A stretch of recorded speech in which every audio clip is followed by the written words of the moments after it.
सजनों देसी तेल का नाम सुन के तुहाडे ज़हन च की आंदा है? शरारती।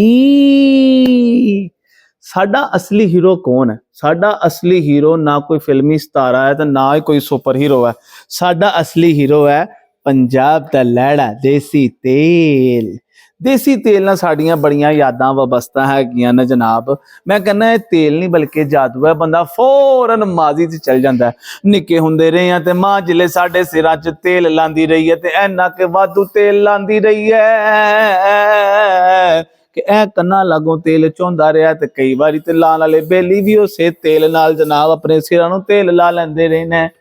तो नानी कहती रही है कि जनाब हर दर्द की दवा है इस देसी तेल में।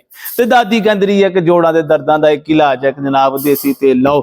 मैं तो कहना कि अजकल कुछ हकीम साहब ये भी कहन दे है कि तुन्नी च तेल लाओ तो अपनी सुत्ती दी उंगल जगाओ। हैं सानू तेल नाल कोई मसला नहीं है, जिले असीं निक्के हुंदे रहे सानू मसला हुंदा रहा जनाब इहदी बौ नाल। इंज लगदा रहा कि जनाब शायद असीं तेल वाली फैक्ट्री च किसी ने सानू बिठा दिता है। पंजाब दे विच ते जनाब तेल एक खास अहमियत का हामल है। इनू असीं चार दे विच भी पा लैंदे आ। जिले जनाब कोई खास मेहमान साडे घर आंदा है या लाड़ी जनाब आंदी है तो सब तो पहले असीं तेल चोने आ।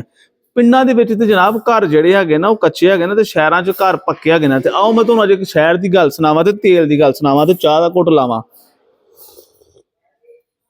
सरकार उन्होंने ब्याह ही ते कुड़ी वाले ने इस तरह करके तेल चोया कि जनाब मुंडा आन डिया, मुंडे दा अब्बा आन डिया है।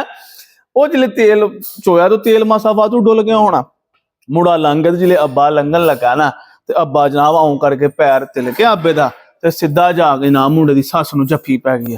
हुण तूं है ही बुढ़िया गई तो जनाब कोई गल नहीं बनी, नहीं तो जनाब लोगों ने गल्लां करनियां ही।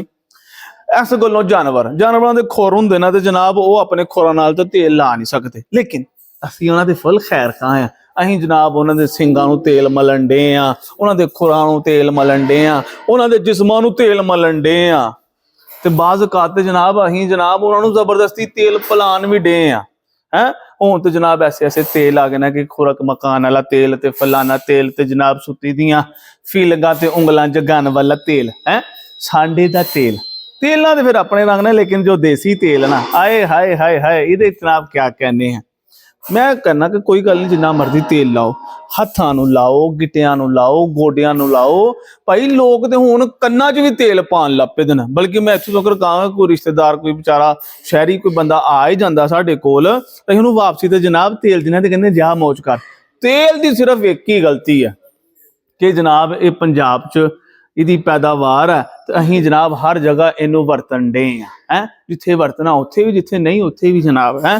खैर अगली बारी जनाब किते तुहानू कोई तंगी होए परेशानी होए तो समझ ना आए कि की करिए।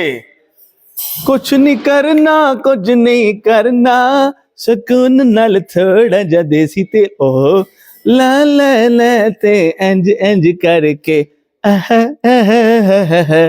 करके सारे मसलियां नू भुल जाना है। किथे है तेरा न्याना वे। खुश रहो, हसदे रहो, बसदे रहो। तो कमेंट च जरा दसो हाँ जनाब के तेल दे होर की फायदे हैगे ने। खुश रहो सर।